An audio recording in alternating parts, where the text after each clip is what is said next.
accommodations for my every curve. Every strand of hair, you placed it perfectly. Every feature art is what you were. I'd be a fool to ever try to improve. Look in my eyes, I'm simply a reflection. Peer in my soul and get a glimpse of heaven. Have no desire to change your masterpiece. I'm beautiful just the way you made me. Yeah. Wish I could give you this feeling. Damn, I love myself. Couldn't see being no one else. Damn, I love this feeling.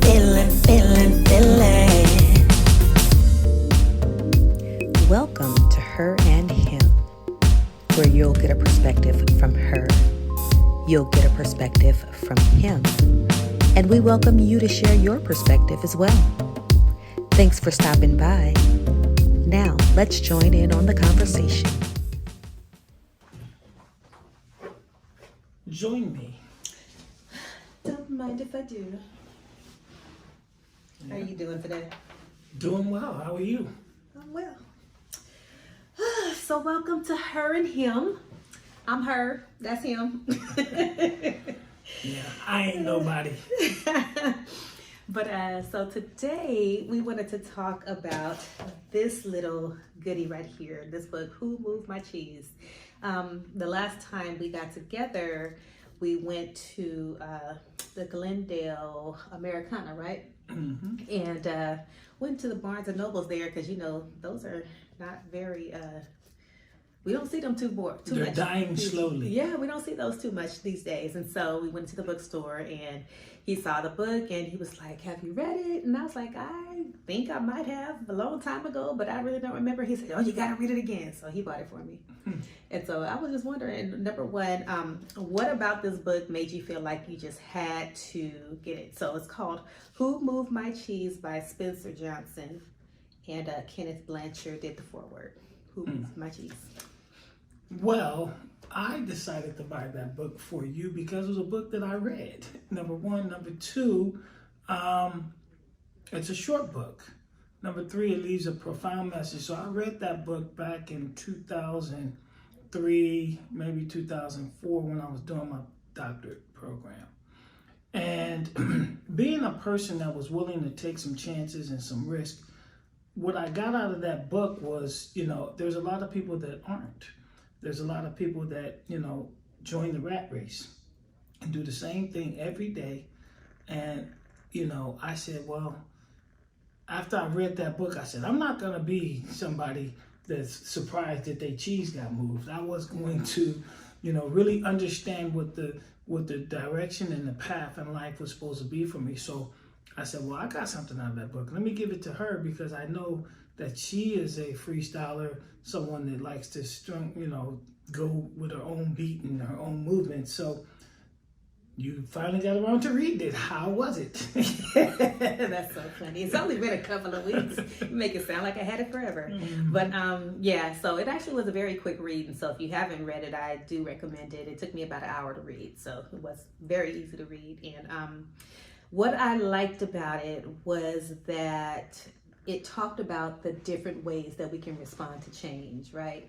Mm-hmm. Change is inevitable. We all know that. But sometimes we get in our routine. We get into the rut of doing the same thing over and over again. And we get to a point where sometimes we get very comfortable.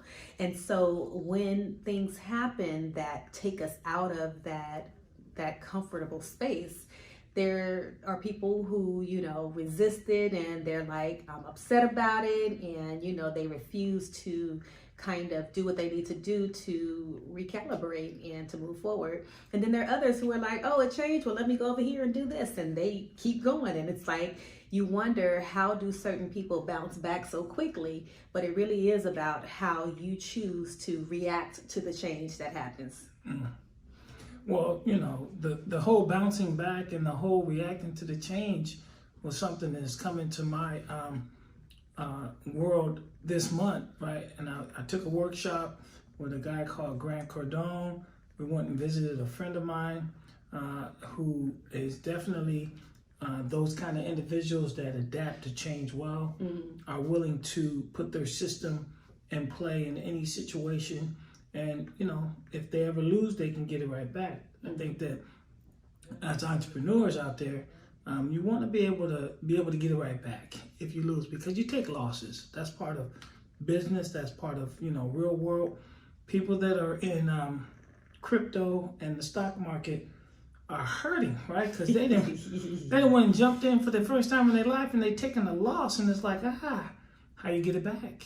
What do you do differently to get it back? Or, you know, where does that take you next at the next phase of your life? Because, you know, the government is happy. They like, shit, let's keep some money in. That's funny. So I guess our question for you is, how do you deal with change? Is change something that really disrupts you and puts you into this space that's not a good space? Or are you able to adapt and bounce back quickly? Let us know. And also pick up a book called Checklist for Change by Dr. Tom Harvey. Very, very good book, good read. Don't have to, you know, take out your whole month to read it. It's a good read, and it'll tell you some tools and some secrets to how you deal with change. Enjoy it. Until next time. Peace.